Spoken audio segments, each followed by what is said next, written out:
Some women are simply born rich, confident, and naturally magnetic to their desires. Let's be clear, this podcast is not for them.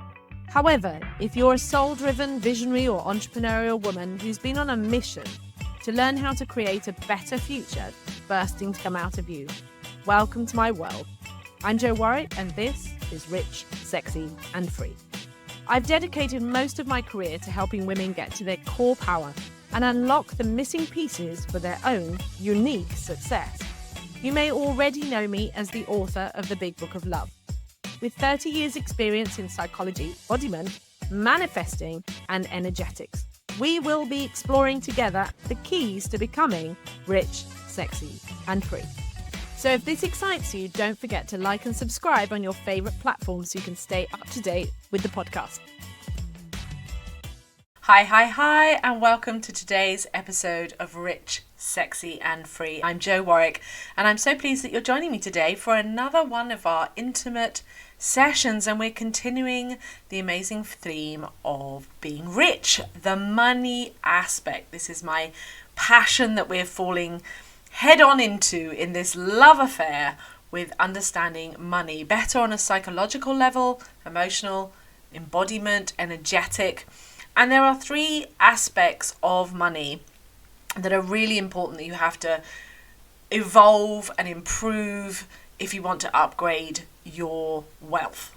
And that is the money relationship, it is the money flow, and it is the money management. And we will be exploring these areas. Today, I feel really inspired to talk about that shift between cheap to quality, from quantity to quality. And I was thinking about that this week, where my attitude has changed about when and where to spend money. I love a bargain, absolutely. But fundamentally, as a projector, I am strategic, and that means I never want to waste anything. So that's still a foundation. I don't like wasting money. I don't like wasting anything. I don't want lots of clutter. But that's also because I believe in having quality over quantity. I believe that you can have quantity as well, which is delightful and wonderful. But fundamentally, I would rather have high quality things that last, because for me, that's about better standards, better value, and because that's now a reflection of who I am. There are times when I've been so poor that I would try to see if I could get my weekly shop down to 20 quid. There have been times when I have been so poor and I lived on nothing but tin tomatoes and tuna, what I call tuna splat. So tin tomatoes, tuna and pasta. I know what it is to not have enough money, but the shifts that takes you altering your wealth identity so that you can be capable to have more money means that you have to alter the material experiences that you have. And one of those ways is, for me, I absolutely love food. This is a big part of my love. I love cooking it. I love making it. And I realised that when I was always shopping to be in a way that was cost effective, I was actually reducing the quality, and that made me feel bad. The quality and standard of the shopping experience, the quality and standard of the food I was getting, and what was supposed to be in a way the same way that I see clothes, which is to have a capsule wardrobe of good quality clothes and then have little add-ons. I went through a phase that I was very much leaning further and further to buying cheap that wasn't lasting and wasn't sustaining and wasn't good. And the whole experience was making me feel poor. And I was like, there's something, what am I doing? Why has this happened? And so I was reflecting this week where I have shifted naturally and effortlessly back into a wealth identity. I've recently shopped at Marks and Spencer's, Waitrose. These are kind of the higher end supermarkets in the UK. And I realised it was about the experience. But what was also funny is that my capacity to still find bargains, I actually ended up at Waitrose on the way back from a travelling trip this week. And I thought, well, I want to get some flowers. I don't have any daffodils in the house.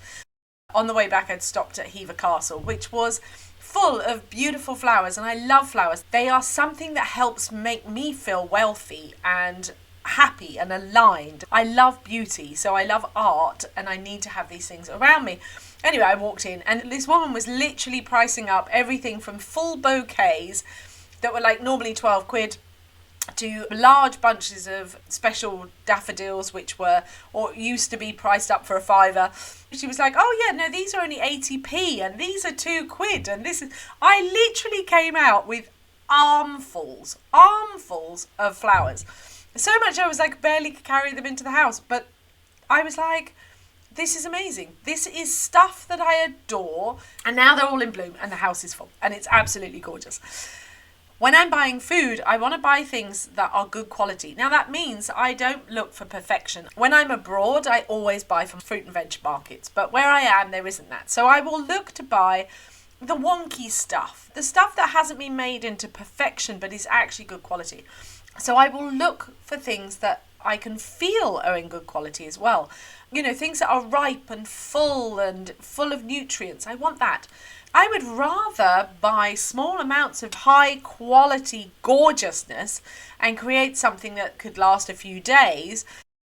Where are you approaching your life from a mentality of false money saving, which goes against a wealth identity? We always think, oh, if I have lots of money and I'll just buy anything I fancy. But the truth is, when it comes to food, that's a first shift. Unless you are dirt fucking poor, and I've been there, the truth is you can always buy well. It's about where you see yourself as value. And I truly believe things like food, things about making your home look nice, things with flowers and stuff like that, anything that really makes you feel good is worth investing in, because it is an investment. Life is for living.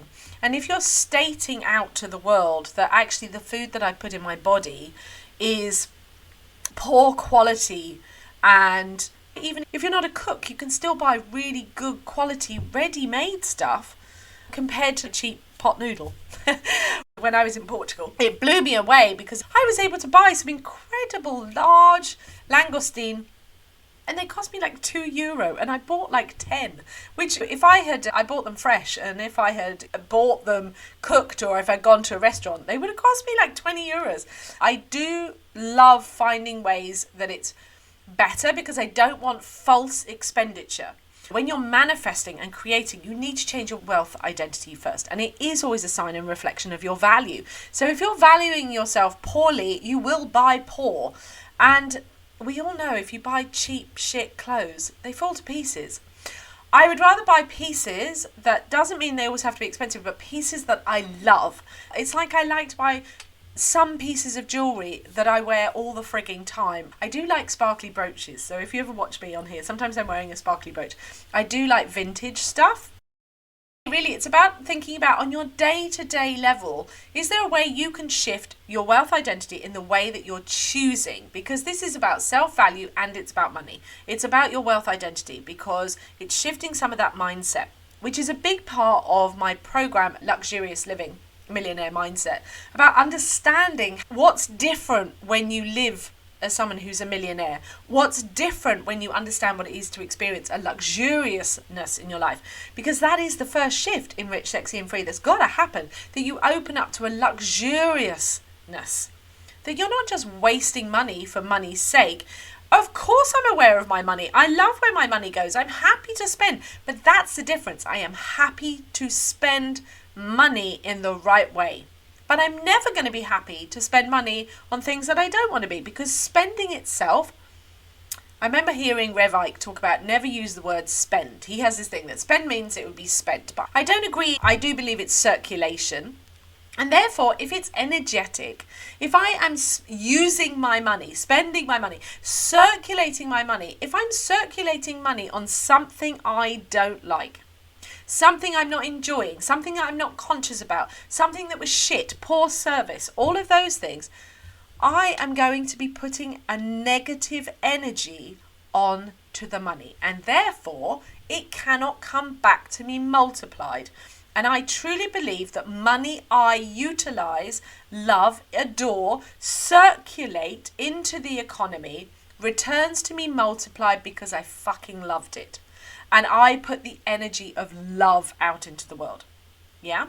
I give quality to my money And so therefore the perception, the experience, the manifesting I have of it comes from quality, not pain, pissed offness, angry, resentment. And so which is why it's so important when paying for bills and things like that, that there's, if you can't be in love with paying for bills, find yourself a state of neutrality about it. So there's a couple of ways today to think about practical ways that you could shift some of your wealth identity to a higher frequency, because I am all about upgrading your money, your wealth experience, the process, the relationship, the flow, and the management of money. And I'm super excited. I have created something very, very special. So I've created the money map. This is something I'm gifting you as an opportunity to grab. You'll just need to go ahead to richsexyandfree.com. You can download it there. It is the Feminine Evolution Guide to upgrading your money relationships, management of money, creating financial overflow. It is the 5 stages of psychological, behavioral and spiritual financial freedom that no one wanted you to know. I am unlocking all the secrets. And this guide is a map to tell you the ways, the stages that you have to go through to move from a place of survival to sovereignty regarding the money relationship, the money flow, the management and growth of money. And it's full of transmissions, so activating transmissions. So if you like the podcast, it's going to give like mini little insights around each aspect to move you forward. So the how is in there, the reason why you're not having the money that you want, the wealth that you want. It will show you the stage that you're at to unlock that and understand it, and then the ways of how to improve it, how I can help you, ways to work with me, etc. Of course. Very exciting. And as a final roundup, just to remind you, if you ever want to reach out, just head over to richsexyandfree.com to the links and everything is there. Whatever your platform is, I'm on Facebook, Instagram, LinkedIn, and now TikTok. Whoop, whoop. It's been great to connect with you today, but before you leave, if you want to find out more about how I can help you personally or check out any of my books, products, or coaching packages, just simply go ahead and visit richsexyandfree.com. And I look forward to seeing you next week on the podcast.